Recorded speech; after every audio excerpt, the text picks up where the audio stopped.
Well, we're here. We're back at it again, the last Monday of March. And we're here with another episode. Mandy, how are you feeling? How are you doing? Well, first of all, we started the show with a laugh. Amani is begrudgingly laughing at the opening of the show.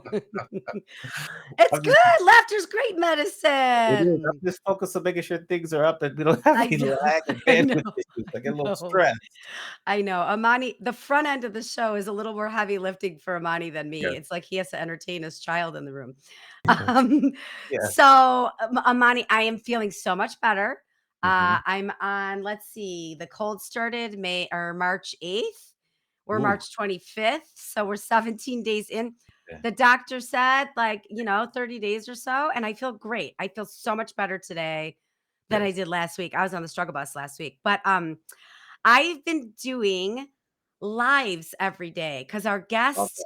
I don't know Yes. if everybody remembers, our guest last week, Candace Cartiopolo, suggested just experiment and do one live Instagram live a day for 30 days and just see what happens. And I've been doing it and it's fun. I'm not preparing anything. I'm not overthinking it and I'm not going the same time every day. I'm just going when I can squeeze in 10 or 15 minutes. And it's been fun. Like I've been talking about not even all business stuff. I've talked about how my vet said that my dog's overweight. We talked about her little diet. We talked about Luca's diet plan.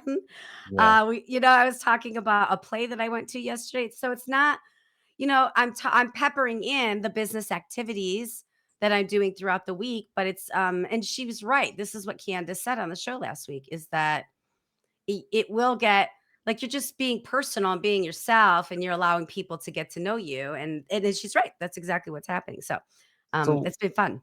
what have you noticed? Have you noticed anything? What have you noticed? Have you seen any increase in views or anything? Like what's been the early results? Well, I've noticed because times I have a lot of different people in a lot of different time zones and in Mhm. my feed, and I've noticed like when I go at 6 o'clock my time, I have a lot more people from multiple time zones. When I Mm. went at 4 o'clock, there's a lot of West Coast people. 5 o'clock, more, but 6 o'clock, for whatever reason, seemed to be the sweet spot to capture more time zones. So that was a bit fascinating. That wasn't intentional. That was just like, hey, this is the time I have to do it. And I have noticed each day more and more people come, but more and more people are actually engaging in the chat and asking questions. So, Nice. and each day it gets more and more and more. I mean, Amani, you live stream on Twitch all the time. Like what did you notice on the beginning when you started doing your live streams? I think I did my live stream. I did a challenge 54 days in a row. And Mm. as you keep going, like it just more and more people will come and attend and your audience will grow.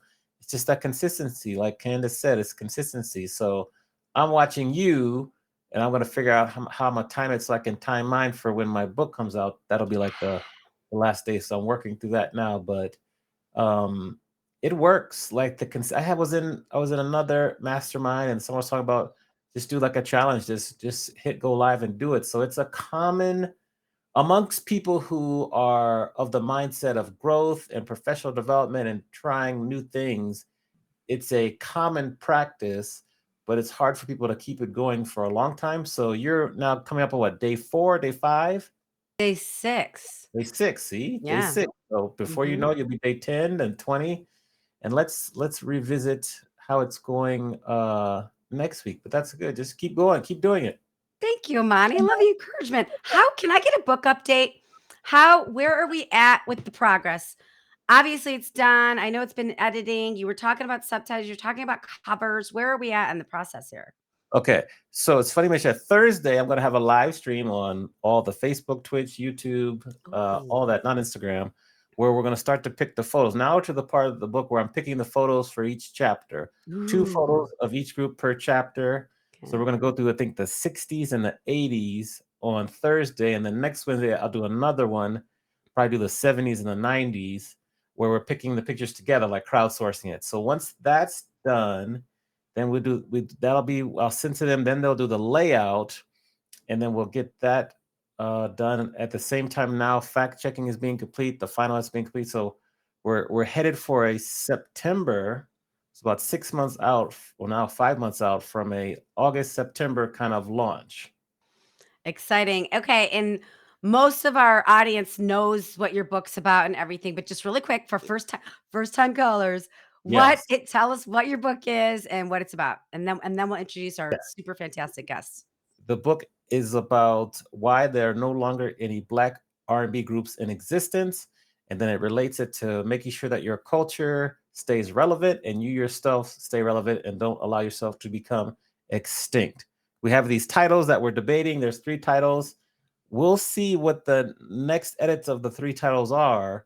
Then I'll bring it to the show and to the stream. We'll kind of see which one we move forward with. But I do know, based on initial research, that the word extinction really draws people's attention. So we have to kind of figure that. Ooh, that's Yeah. interesting. What about Mhm. obsolete or obsolescence? Yeah. Obsolescence, obsolete could work, but I think extinction really hits hard because people are like, huh? No, it's a good way to draw some attention to it. So I yeah. like that. I like that you're testing it like that. That's Yeah. cool. Yes. Well, That's that was awesome. for like, kind of your suggestion or whatever. You're the one that suggested it first to me. Mm. Oh, well, then you're welcome. I'm glad I helped. I'm glad I made that Yeah. suggestion. Yeah. So tell us, who are we talking to today? We have a really bonus guest here coming from one of our favorite people's recommendations, Corbin. Talk to us. Who do we have today? Oh, I'm so excited to talk to this person. He's the founder of the Gratitude Movement. He is the owner of the Mad Beat, which is a really awesome fast casual restaurant in Pacific Beach here in San Diego. He's a real estate investor. He's a proud dog dad to Jackson. He lives a life where gratitude is at the core of who he is in everything he does, like every little nuance of his life. So I am really, really honored that we have Daniel Hack today joining Yes. us. So we welcome to the screen with a round of applause. Come on in. There we go. Ooh, Welcome. I like Well, the fist bump, Daniel. That's Yeah, rad. I like the applause. Can we get that going so every room that I walk into, there's just applause? yes, Yes, yes, yes, there we should be. can. My first question for you, really, I'm curious, how did you end up going from Western Washington University, where you went to school? How'd you get to San Diego? Great question. So, in at school at Western Washington, so I'm from Seattle, went up north, University of Washington was too close to me, so I wanted to at least get a little bit out of my hometown. And then I had gone to San Diego to visit University of San Diego. I'd considered going there, and I remember walking down these streets, and I'd also gone there once as a freshman, and my cousins are from San Diego, so I'd always like had this like San Diego is this beautiful place and a beach town, and there's sun in Seattle, we don't really know what that is besides like 1 to 2 months out of the year. And then every spring we hope for it and it doesn't come. The best description of Seattle is it's the vegetable aisle of the grocery store. There's just a constant mist. So, I love that. um, right. That analogy has always hit home with me. And so I was up at Western and there we were up on top of the hill and there's sideways rain. So in Washington, you don't use umbrellas because it's like a mist. So like only people not from Seattle normally would use umbrellas. So there was sideways rain that even a hood couldn't get. And I was like, I need to get out of here. I love the sun. I love activities. So what I did is I decided, to take some extra classes, graduated early, and moved down to San Diego, made it happen through some connections, and ended up getting an internship here just out of college. So, what I tell people, why did you move to San Diego? I point at the sky, blue skies, Mm. activities. So, excited for that. All right. How often do you get back to Seattle? Are you a Seahawks fan? Like, where do your loyalties stand? Great question. So I do my best to get back every other month. My family has grown up going to Palm Springs, so I get to see them sometimes when they're out there. So I kind of use that as a time to be able to see them. I'm definitely a Seahawks fan. I used to be a diehard, to be honest with you. I went to both the Super Bowls. My mom remarried, and she wanted to facilitate, the two families coming together. So they ended up getting us tickets because my stepdad has season tickets.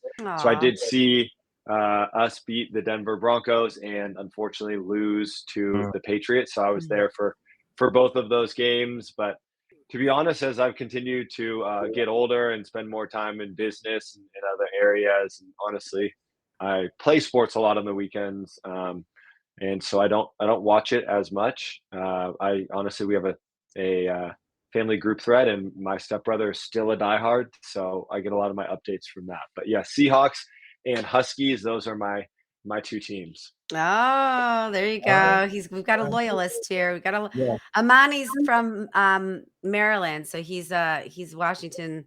I DC. don't even So know what we're calling the Commanders, teams. that's the name of the Commanders for now. Commanders, yeah. And I'm from Cleveland, Maryland, Cleveland Maryland Browns. Terps. We just traded our former starting quarterback to Seattle to be their backup. So that's an interesting tie-in. Then Baltimore Orioles, who we always compete against the Mariners.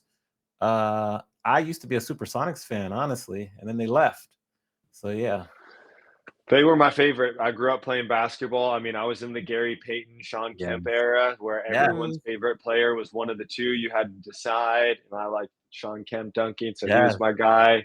So that was honestly, it was really sad. Seattle's a big sports town. It's different than Southern California where you're competing with a lot of different things. Mhm. Seattle on Saturdays is Husky games, on Sundays is Seahawks games. I grew up going to Key Arena with my dad, watching the Sonics. You know, when Mhm. he'd get off work as, growing up as a lawyer, like he'd watch the Mariners. That's just what you would do. It's more ingrained, I would say, in the culture. So, needless to say, a lot of us didn't like Starbucks for a pretty long time because they sold to an Oklahoma City group and Yeah. thought that they wouldn't take them to Oklahoma City. So, And they did. They did. And they You know, did. another sidebar. I noticed you're wearing the ring, right? That's what helps you monitor like your output. I'm very close to buying one. I have to book another big gig before I can buy one. I've given myself that boundary. How is it working out for you? How do you like it? Because I would get it to really help me monitor my sleep and improve my sleep. exactly why I got it. So I used to have the Whoop, didn't really use it. I like this because it initially was just you pay for the ring and they didn't have the same monthly. I think there's like a small monthly, but different than the Whoop's cost price point. And it was actually something I just posted about yesterday. I used to be very competitive, like almost performance-based validation of getting up earlier than other people. So but what happened is through my research and reading different books, Essentialism has a great chapter on the value of sleep, and just through my growth and knowledge is that sleep's actually one of the most important things. So I Yep. was hurting myself by not getting the sleep that I wanted. And so what I did is I know myself, I'm competitive, so I needed to get competitive about sleep. So a couple of my friends have Aura bands, and so we will post through in a group thread, or you have groups in there. And so by tracking it, what gets measured gets managed. I would be competitive about it. And then we had somebody speak at a conference once, and he's part of the group Allegiant Park, and they have an investment. They're the LA Dodgers investment arm of the Dodgers. And I asked him why they invested in Aura rather than the other wearables, and he said they actually didn't look on what the best adoption was or who had the best marketing or any of these things. He said we looked specifically. We talked to the top trainers, what had the best data, and Aura had the best data. So I enjoy both of those. Some of my friends who power lift don't like it on their finger for that. I still lift with it. I play beach volleyball with it. So it still gets all of the data for me. I'm not doing like CrossFit type snatches and those types of things. So that would be my feedback on it. Get it, add it, and you get to stay close with people. Like there are people that I may not be texting all the time or stay in contact with, but because we both have this, it creates connection, which I think is so important. It's funny because I had the Whoop for a little while too, and I ended up not liking it. It was glitchy. I didn't physically like the product, and then, I had the Fitbit in the old days, and I refused to get an Apple Watch, but through all of that because 'cause I've been thinking about the Aura Ring too. One of our old guests, Samani, Julie Dunkel, was I swear, one of those first adopters of the Aura Ring, and she swears by it. She runs an endurance company, and she swears by it. So it does kind of align with the data that you're talking about, the best trainers say that, so that's great. I wanna go to the Wayback Machine with you. Well, I wanna go to the Wayback Machine and your van. So I wanna talk about van life for a second. So you sold your condo, you moved into a van for 7 months. With your dog Jackson. So I have a million questions like, "Where'd you park?" Like, I have those types of logistical questions, but tell us the story. Like, why did you do this? And then what did you get out of it? And what did you give back to the world as a result of that experience? Yeah, great question. So, first thing is I think podcasts and learning it was the thing that started everything for me. It started with four friend giving me the 4 hour work week, which led to me getting into personal growth and just bettering myself. And I'd always read, but I never read books that would actually help me learn and grow. And then I listened to a podcast, and Tim Ferriss was interviewing Gabrielle Reese and Laird Hamilton, saying, "What's the one piece of advice you give your 30-year-old self?" Laird Hamilton said, "Patent all your ideas," because he was one of the people who had stand up paddle boards and didn't patent that. And I think a couple other things. Gabrielle Reese said something about like stepping into your boldness as a female athlete. And she asked the question back to Tim Ferriss, which doesn't always happen.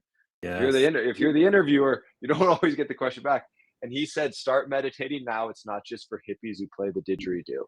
And so for me, as somebody who, I'm an achiever. If you're familiar with Strength Finders, like I'm a doer. So I had gotten caught up in this doing of business and life and, at that time partying and all of these things, but I was in autopilot really. And so when I started to meditate, what I started to do is be aware of my thoughts. So metacognition is the concept that we are thinking about our thoughts so we can actually be aware of them. So for me, once I started to be aware of my thoughts, I realized that I was living for external validation. I bought a condo downtown because I wanted, I was familiar with personal branding, so I knew I needed to do something different to um, stand out. And I bought a glass ping pong table. I always liked ping pong, but I also wanted to be, somebody unique. I think we all want to be unique in our own way. I was just doing it for the wrong reasons to be able for people to be like, "Oh, wow, he's this person," or for women to look at me a certain way. And so what I found is that I still wasn't happy. I had the loft condo, I had the glass ping pong table, I was the number one rep, I had a beautiful girlfriend who was, a UW previous UW cheerleader. So I had everything like on paper I thought I wanted, but I was still unhappy. And Mm. so what I saw is like that I was impressing people with things, and then I heard Jesse Itzler say that life goes by too quickly when you get into routine. And I Yeah. had been living in a condo, going to Fit Athletic Hub every morning at a certain time, and then partying on the weekends, and then starting all over. And I was just in this autopilot. So I was like, well, I can be a little extreme. So I was like, I can't impress people with things if I live Mhm. in a van. So what I did is I ended up renting out my condo before selling it, moved into a van, brought Jackson in. And the other thing also is that due to my work, I wasn't able to spend as much time with my dog. And, I don't know if other dog owners were probably even parents, like coming home at the end of the day. I lived in downtown, like an urban area. It's a little bit of work to go and take him to a dog park or do those things. So I felt Mhm. like I wasn't giving him the life that he wanted, and I wanted to be with him all the time. So I was like, this is Aw. a win-win-win. I get to be with Yeah. Jackson all the time. I get to, get out of the routine. And so then I started doing van life. And so I did that for 7 months. But I'll let you ask a question, or I can go into some of those of where I parked and those things. Yeah, well, yeah, like, where did you park? Like, did you get that's just a silly question, but I was like, where did you park? Did you go to a campground? Did you park on the road? Did you have to move the van every 5 days? Like, what's the the van parking, rules and policies in It San is it. Diego? So just at that time, they'd actually made it legal to live in your vehicle because of Oh, some of the okay. homeless issues in San Diego. So technically, I was able to do it. So Okay. you're in a van. So I would just park on streets. There's certain areas like Yeah. for me, I always park by dog parks. So if you're Mhm. familiar with San Diego, I would be either in Pacific Beach over by Kate Sessions Park. I'd be Mhm. up in Del Mar by Del Mar Dog Beach, and then I'd also be by where there was a public bathroom. Because one of the things I learned is that I go to the bathroom right after I wake up. So you want to make sure you're by a bathroom. Mhm. Uh, You would be both. so Routine, yeah. You would be both, my guy. So keep going. right, but I wouldn't have told you that because you're always, you're just kind of in the routine. You're like the Right, bathroom's always there. right. So needless to say, that was some exciting times at the beginning. But we like to have fun. So yeah, would do that always by dog park so I could wake up and spend some time, get Jackson out there, and yeah, didn't really have any issues. Once in Pacific Beach, a drunk guy tried to come into the car. I think he was just I've heard stories people waking up in cars. So I think some people, as they're really drunk, will sometimes just try and grab A a, doorknob. Yeah. a Oh, doorknob wow. and Just come in. curious. So Yeah. Jackson, I never really had to worry too much because I have Jackson with me, and Yeah. he's a boxer pit mix. So Oh yeah. that was unique. But really, just kind of, I would call myself an urban camper. So Mhm. driving around San Diego and doing that. That's funny because like I lived in a hotel for 30 days when I had moved to Vegas because I was waiting for my stuff to be relocated. Like I couldn't move into my place until and I had one outfit for every day of the week. I lived so minimally and I realized like I don't need it was like when my stuff came, I was kind of sad. I'm like, I kind of like this life. Like I had a very little refrigerator and I felt so liberated. I'm like, I don't have to make any choices because I know exactly what I'm gonna wear every Monday, every Tuesday, and it was so liberating to live so minimally. So I'm curious, like, was there anything liberating about it for you, or was there anything that you really missed? Yeah, I mean, I think the freedom of it and just that it was a very simple life. Like when you come home, you can always be doing laundry, or you can always be, um, cleaning your place, or doing dishes, or doing those different things. I was doing, Jesse Itzler's only fruit before noon, and then I would just eat Chipotle for the other 2 meals. Mhm. So it was pretty simple in terms of my diet and what I was eating, and only had a couple things. So I really enjoyed that, the just the getting back to the basics of it. And like I tell people, I was like, I would work, I'd play beach volleyball, and I'd go to dog parks. And a lot of it was actually listening to podcasts. And one of my favorite quotes is, "You are the average of the 5 people you Mm. spend the most time with." Well, Mhm. I was hanging out with Jesse Itzler, Steve Weatherford, Ed Milet, Mhm. Andy Frisella. I was just hanging out with my friends. Oh, you're speaking Well, our language. I am Yeah. a huge Jesse Itzler fan. I belong to like all his coaching. I can't get enough of him. I don't know. Did you see his rim to rim this weekend? I don't know if you followed him on Instagram. He finally did the Grand Canyon thing. Like I love that guy. He's so powerful. He what really was it? is. Yeah. What was it about the quote that he's had about routines that really caused you to change your life completely? What was it about that quote that inspired you to change?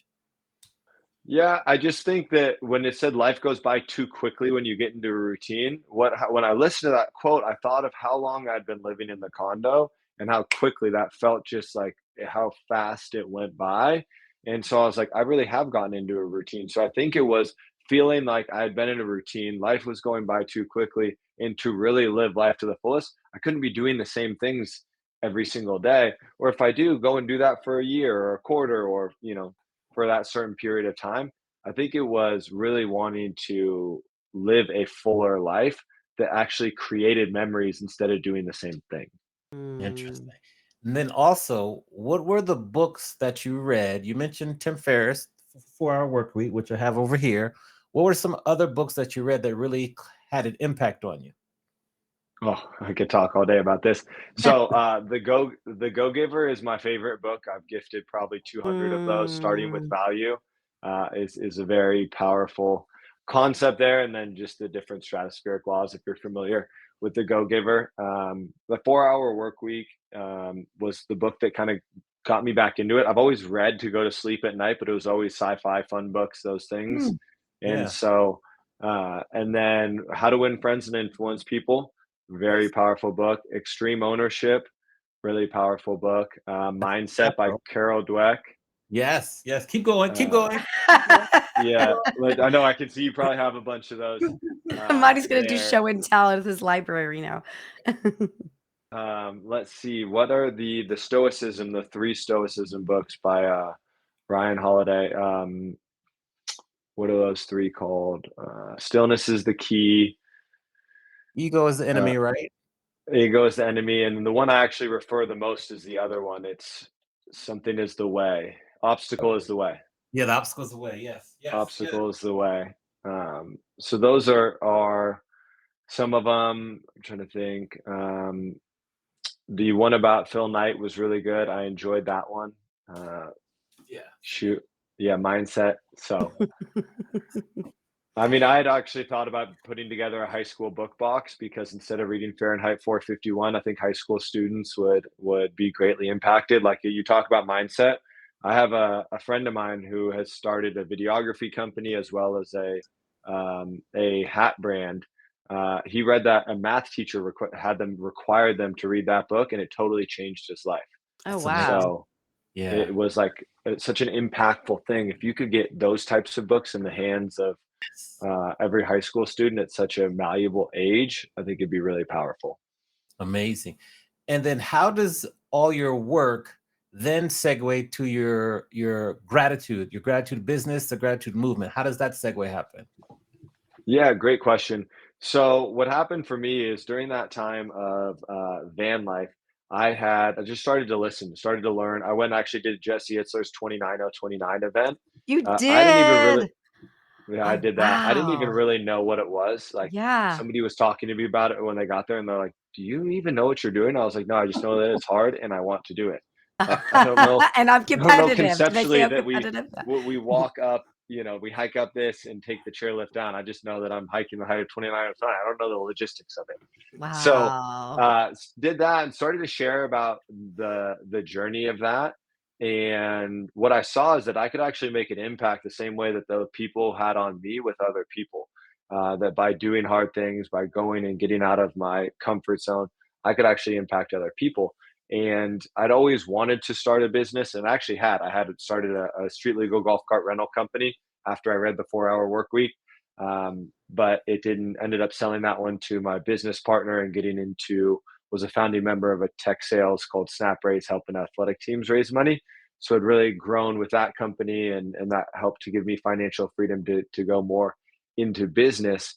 And so what happened is I started to share. I was going to van life at the time. I just started doing van life when I actually told Jesse. He was like, "Hey, you should start a blog." I really wish I would have. He told me to. That I was doing Mm. van life at that time. And so what I found is that I could make an impact. So I had an idea. I said, and it was actually the convergence of three different points. And so one was this idea um, of what my dad would say is this idea of gratitude, right? And so my dad, growing up, he would say, "Make it a great day." So I remember this moment when I was in the kitchen as a child, and I said, "Dad, have a great day," like you normally do. And I remember him actually turning to me and correcting me and saying, "Daniel, having a great day is letting the day come to you. You have the choice," which I think that word choose and choice is so powerful, to make it a great day. So it became a mantra for our family. And for me, it actually was something that became ingrained even deeper because he had actually struggled with mental health. He had had 3 bouts with depression. In my junior year at college, he actually died by suicide. So he took his life. And so for me, my coping mechanism was to say, "Hey, I'm going to make this man proud. I'm going to have his legacy live on through me." So I made that "make it a great day" a mantra for my life. So then I had this mantra of "make it a great day." Then I had listened to this guy Nick Santonastasso, and he Mm. talked about he has no arms, no legs, and he said, when you hear him talk, he was on Ed Milet's or Steve Weatherford's podcast when I first heard him. He's like the most infectious, like happy person you've ever meet. And when you listen to somebody but you don't see them, you're able to pick up so much. So I'm like, wow, this guy's amazing. And then he's like, so for you listeners, this is what I have. This is what I was born with, and then this is what happened out of it. And he talks about his parents being his superheroes because they always allowed him to fail and allowed him to gain this figured out muscle. And he said something. He said, "The world would be a better place if everyone lived life through a lens of gratitude." And at that same time in business, I had lost some clients to a competitor because they were using Blender sunglasses, a popular sunglasses. So I was looking for a sunglass company to partner with, and I'd reached out to Movement Watches because they had sunglasses. So I had these 3 points all come together, and I said, I can create a sunglasses company called Gratitude that is a reminder that we have the choice to live life through a lens of gratitude. So then, because for me, I wanted to be able to create a physical product as a reminder. Like I like Mhm. having wristbands or different things, rubber bands on your hand, whatever it is, as a reminder. And so what I did is I created sunglasses that were a reminder to live life through a lens of gratitude. And then for each pair that is sold, we give back a gratitude journal. It started out giving back sunglasses, but we found that gratitude journals are actually what help to fight against depression. Mm. And so we focused a lot on that. So that is the long story of how Yeah. I got into really championing mental health and gratitude. Why do you think that mental health continues to be such a big issue throughout in like the youth, throughout everyone really? It's like a really big issue, and many people are scared to address it. What are your thoughts on that? I think the root cause of it is that we don't have time to be in our own thoughts. I think Mm. most people are in autopilot where we have billions upon billions of dollars being put into technology. I put my phone in the drawer so he didn't hear it, or else I'd show it right now. Uh, but that are vying for our attention. So like if you go to a grocery store and you're waiting in line, what's everyone doing? They're looking at their phone. Previously, you would talk to the people around you, you would think, you would process things. So if you're not fully processing an emotion, then your body's still going to feel that emotion. So you've got a trauma or something, even if it's a mini version of that, um, going on, so that you have all of these different things that you go about in life that you haven't fully processed because you haven't fully felt, because you haven't fully been present to be in the moment. So I think that's a big issue of why it's happening. I think it'll continue to grow until we start to really help to facilitate people like creating margin and disconnecting from their phones. I mean, some of the youth today, if they do a digital detox, they'll actually have certain measures put into place because they struggle so much when they are disconnected from their phones, because these thoughts that they've never even allowed themselves to go deeper than this base level come in. And so they actually need to have like supervision in a way when they're just not looking at their phones. Like that's a wild concept. Mhm. Mm. A shout out to Ann McNeil. Thank you for sharing that comment and appreciate you being here. Thank you very much. I have more, but I'm gonna defer and go to you, Mandy. I know. I feel like we could really, really ask a bazillion questions here. I want to talk about mental wellness in business Mm, because you've got the gratitude movement. You've got the Mad Beat. You're a restaurant owner. You're involved in real estate, buying and selling real estate and real estate investing. And you've got a personal life too. So for people that are out there, whether they're intrapreneurs or entrepreneurs, what mental wellness advice do you have for them for their business? Like of how to keep mental wellness on the forefront in your business, or what are some best practices that you have for yourself with mental wellness in business? Yeah, great question. So I think it all starts with like, um, some people talk about balance, but I talk about integration. I think what the world has come to is that we can integrate our personal lives and our business life. It doesn't need to necessarily be a 9 to 5. Some people are more, if they're entrepreneurs or even certain businesses working specifically those hours. But I think first it starts with how you start your day.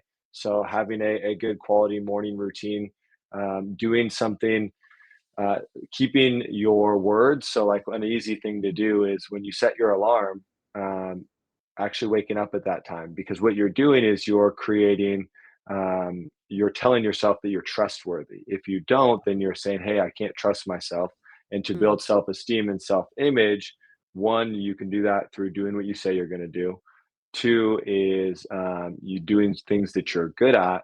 And then three is being in personal growth and growing. So those are some ways to be able to grow that. So those are some of the first things. Second would be, I would say, creating margin.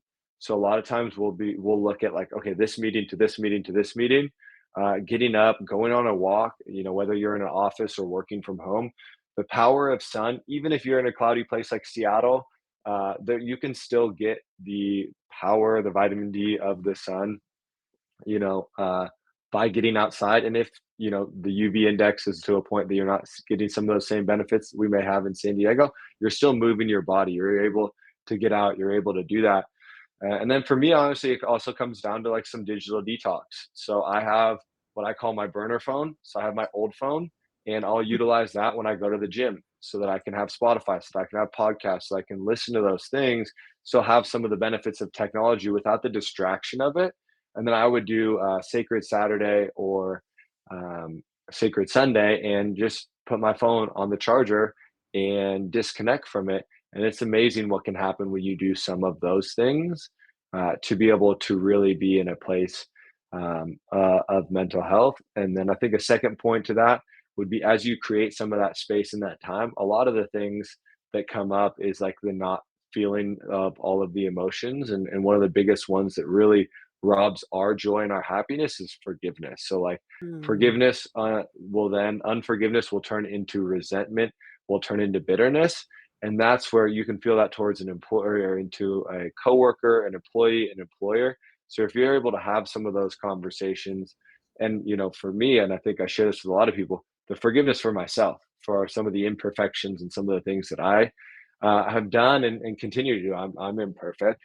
That I think that's a very big dynamic that not everybody talks about.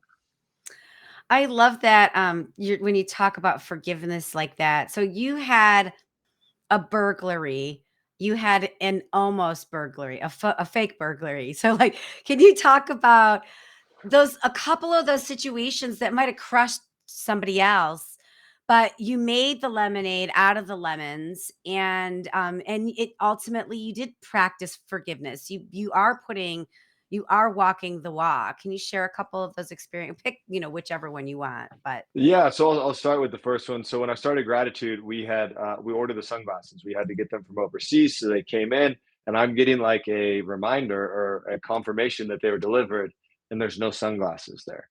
So I'm calling them. I'm looking everywhere. They're like, "Hey, they're delivered." So I'm trying to figure out what happened to these things.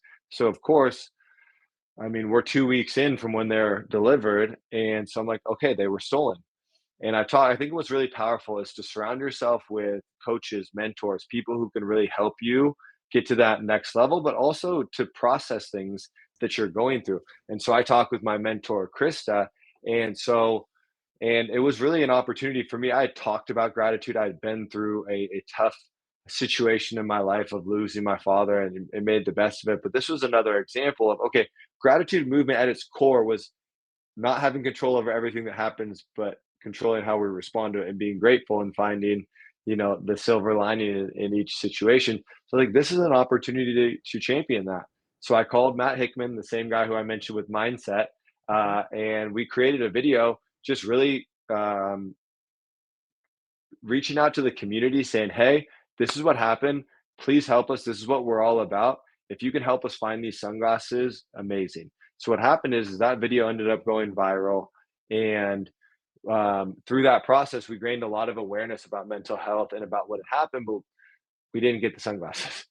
But the great thing is in South Mission Beach, where I live, the real estate, a property management company wrote a note to me and left it on my door and said, "Hey, I think we have your package." So I called them, and they ended up, and this is a month later, in South Mission Beach, which if you leave a chair in your alley in Mission oh Beach yeah, or yeah, any it's of the gone. beaches, It's it's gone. gone. So this to stay in an alley or like a side area for that long is absolutely a God story in itself.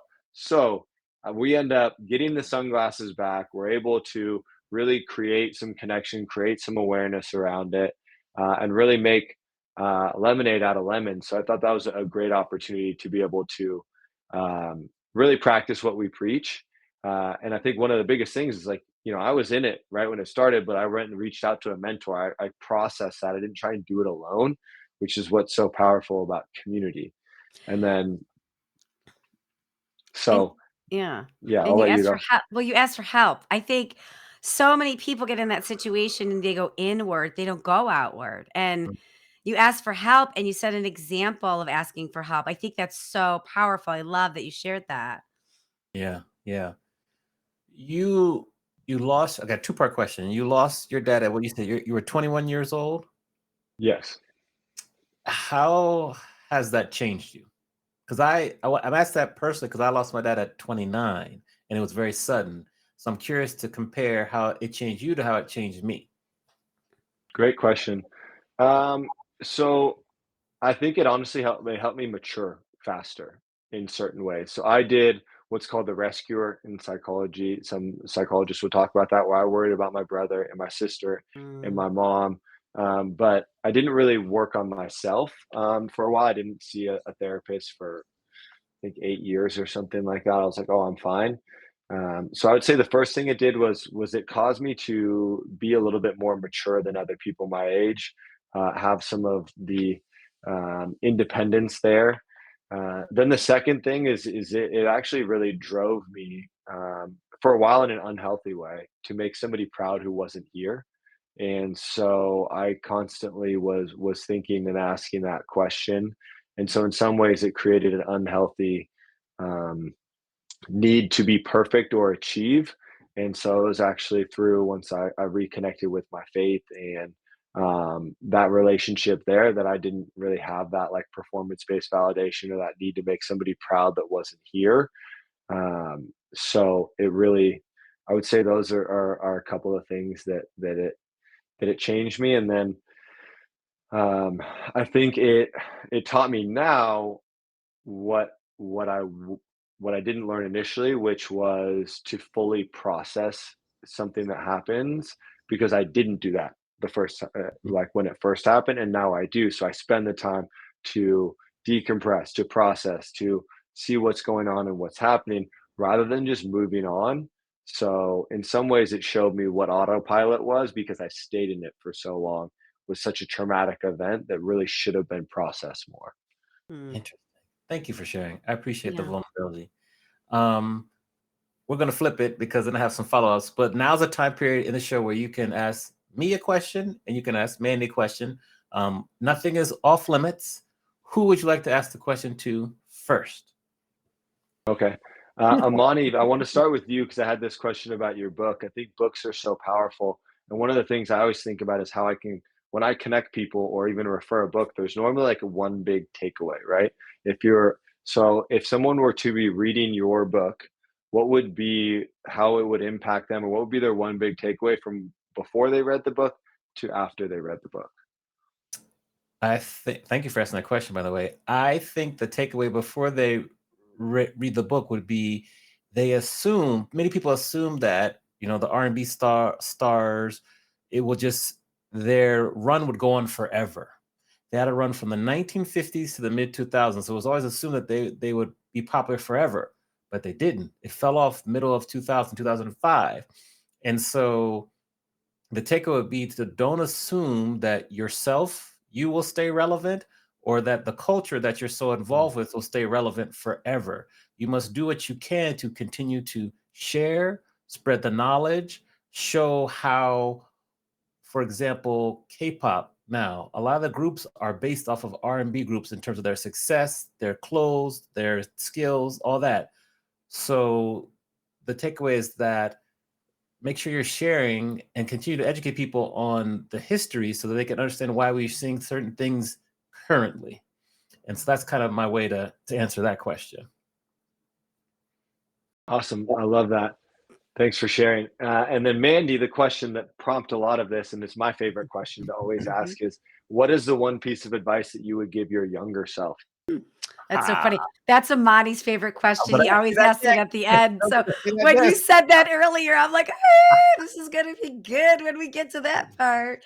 Um, I think a question I would ask, or not a question, advice I would give my younger self is, everything takes time, and it's okay not to know all the things. I felt like when I was younger, I wanted to know everything all the time, and if I didn't, then there was something wrong with me, and I would get defensive, and I had a chip on my shoulder, and I'd be competitive, and I mean, that's a product of like playing sports my whole life and growing up in a really competitive family with a lot of siblings, right? So I mean, I understand why I'm wired that way, but I didn't understand what it was doing to me until one day I decided just to say, I don't know. And it was so powerful to be like, I don't know, I don't know, I don't know. And Amani and I just talked about this earlier. Like, I'm a fan of a bag of I don't knows because it's empowering, it's honest, and it's okay. So I think I would tell myself, like, it's okay to not know. It's okay to not get there. It's okay things take time. Patience is a virtue, all that stuff. Yeah. Yeah. Yeah. That's powerful. Thanks for sharing that. Mhm. Yeah, Yeah. thanks for asking. This is a great question. I want to go back to something that you just said when you were talking about some of your mental wellness journeys.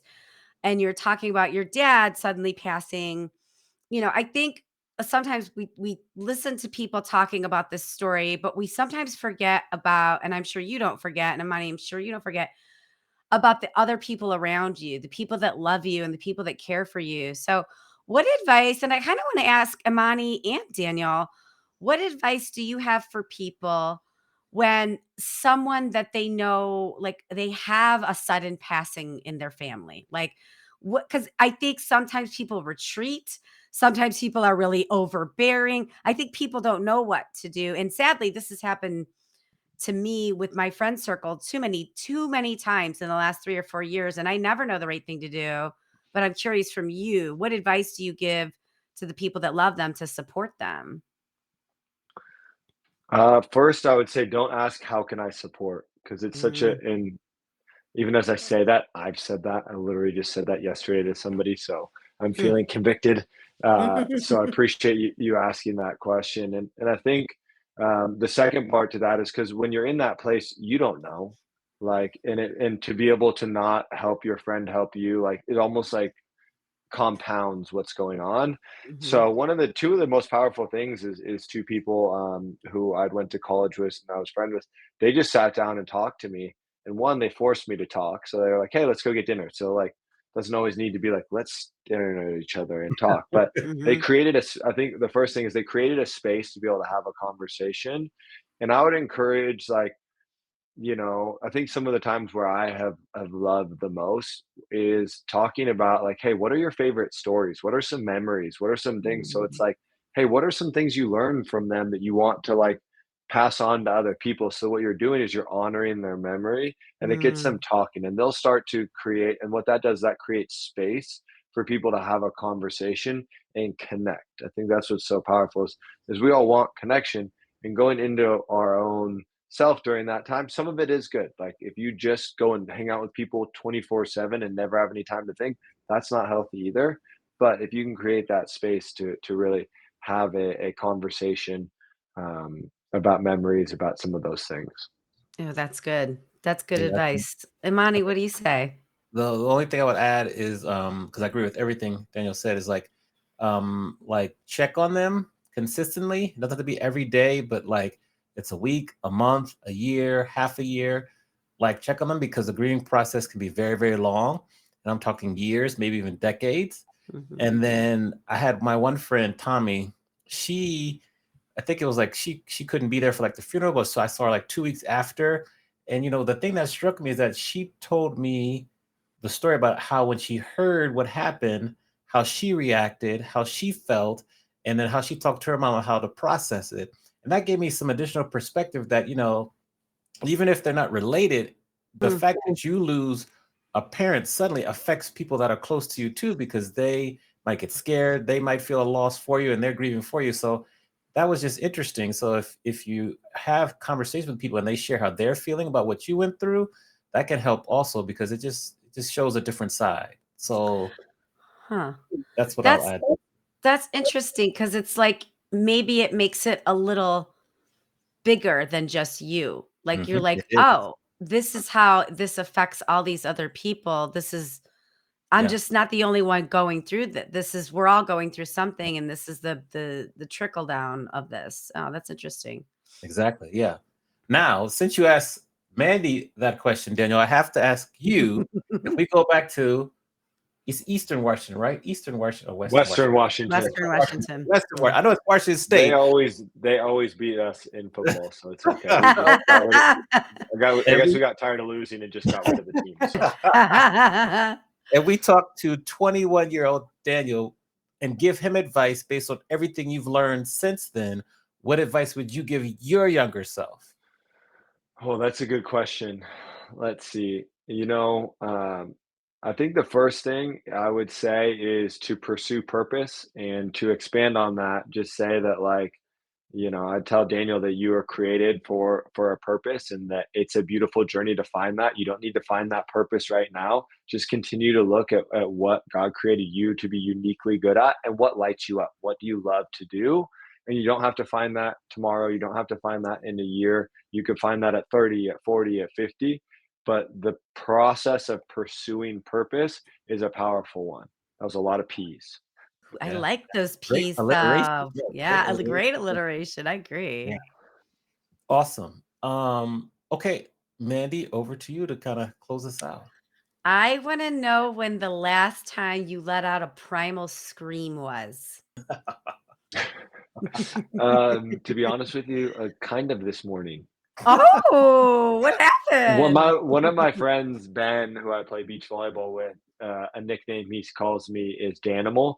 So Mhm. sometimes if I get really into it, I don't know if see primal I feel like is like deep from the stomach. So I Yeah. definitely let out like a growl, that. So maybe I'll have to take it. I'm playing again Wednesday. I'll take it to the next level and really go primal with it. But that would be that or a men's conference a couple months ago. I love that. I was listening to one of your podcast interviews and your guest was talking about how he let out a primal scream in nature. And I was like, that's interesting. Like, what a great question for everybody. And I knew you had one in you. I didn't think it was today, but I knew you had one in you somewhere. Yeah, Yeah. I think it's powerful, and I know one of the things I'm passionate about now is actually breath work because I think what it does for us doers is it gives us an ability to do to be. So you're breathing a lot to get out of your conscious mind into your subconscious. And one of my friends, Ryan Kennedy, he has a breath work practice that you actually grab a pillow and let out a scream because there are, it's an emotional release breath work, and there's a lot of emotions that we all feel, and so I think it is a powerful practice to be able to let that out. And especially if you compare that with breath work, that's the ultimate interval right there. There we Boom, right go. there. That's a good mic drop. There we go. How can we best support you, kind of share what you're working on, and just kind of get our community to be on board with all the projects that you have? Oh, great question. I mean, the best way to interact with me is social media. So my Instagram is Daniel D Hack. If you're in San Diego, please come in, support us, come to the Mad Beat. We actually have a juice cleanse challenge starting tomorrow, 3-day juice cleanse. So if you want to jump on board last minute, we'd love to have you join in that or come in. We're known for the best acai bowls, or gratitudemovement.co or gratitude movement box or are two places that you can find us for some of the products that are really a reminder to live life through a lens of gratitude. And tell people where is Mad Bee and what else besides acai bowls do you have there? Because I know you've got a really rad Yes. menu there. Yeah, so Mad Beat is in Pacific Beach, right in the heart of Pacific Beach, 933 Garnett. Everyone puts it into their maps anyways, but I'll give you the address. So we're known for our acai bowls. We also have wraps, smoothies, and juices. So we're really about healthy food community, and it's all about having fun. Our names are really fun. We've got our Beyond Sai is the most popular, as well as our Acai Bowl Nation. If you're getting the juice cleanse challenge, we got the green Latifa. We've got a number of different Run OGC. So all the different, there are music infused names. Yeah. And so we have a lot of 2000s rap and R&B going on in the shop. So music is an important aspect of our culture and of our experience at the Mad Beat. Cool. Ooh, Amani, maybe there's a little book event collaboration with the Mad Beat and your book and like music. I don't know. I'm just thinking. I'm just Okay. thinking out Well, loud. well, already my next trip to San Diego, I'm going to stop by, so that's already on my list. So I'm gonna make Oh, sure I good. come through. I think I'll be there hopefully in May or June. Good. Yeah, it's on my list. We'd love to do a collab, if you want to do a Yeah, book signing or bring anything out in terms of doing some DJ stuff or any of that. I mean, we're all about community and creating unique experiences. And yeah, yeah. Yes. Okay. Corbin, thank you for tuning in. Corbin says, "Get the Sir Melton John." What a great name. it's fantastic with double bacon. It's got beets in it. You'd never think that a wrap with beets in it is great, but it is fantastic. All our sauces are Greek non-fat yogurt based, so they are clean in that way. And Okay. so I may or may not have had a Sir Elton John every single day for the first 6 months that I owned the business. I So love it. I love it. Beets Shout and out to bacon are so good Woo, together too. see? What a nice mixture. Yes. Shout out to Corbin for introducing us. So thank you. It's been Thank you. we could talk for about books and personal development for another hour. So I think we're gonna have to have you back to continue the conversation. Mhm. But just thank you for your vulnerability, your honesty, and just being so open about your journey and just your business journey. So I really appreciate that. I know Mandy would agree. Mhm. Yes. 100%. Yeah, we appreciate you being here and being honest. We didn't even talk about your real estate investing. So we have to have you back. We have to have you We back. got Yeah. caught up. hey, Yeah. Yeah. I'll keep talking forever, but want to thank you guys for continuing just to interview interesting people and bring out conversations around business and mental health and all the different things, because you never know what one question that you ask, one piece of knowledge could really transform the trajectory of people's lives. So it's people like you who create content that help to inspire other people. So thank you. Aw, My that's pleasure. nice. Thank Thank you you for for that. saying that. We appreciate that. We'll give you another round of applause and get you back to the green room. So thanks again. Appreciate it. Yes. Fist bump. Yes. I like the fist bump. I like the fist bump. All right, Mandy, we are done for the week. Who do we have to look forward to next week? We have an amazing leader in the hospitality world for the Hilton Hotel Company worldwide, Kim Napolitano. And I've known her a really long time in many different capacities, but I think the conversation that we've had has been the longest is 10 minutes because it's always at an industry function. So I'm excited to talk with her for an hour next week. And we're going to talk about salespeople. We're going to talk about market trends. We're going to talk about people, leadership, hospitality. I'm really excited to have her next week. All right, Kim, can't wait to meet you. I think I met you before, but can't wait to see you again. Mandy, another great show. Thank you. Remember, if you're watching, to rate, review, and subscribe to the podcast or the live stream. Also, make sure you look for Adventures in Business Live when you're searching for it. I learned quick, Mandy. And also look for our pictures there and just share the word. And thank everyone for tuning in. And thank you to our guest today, Daniel Hack. And awesome show. We'll see you all next week. See you next week. Thanks, everybody. Bye. Bye. Oh.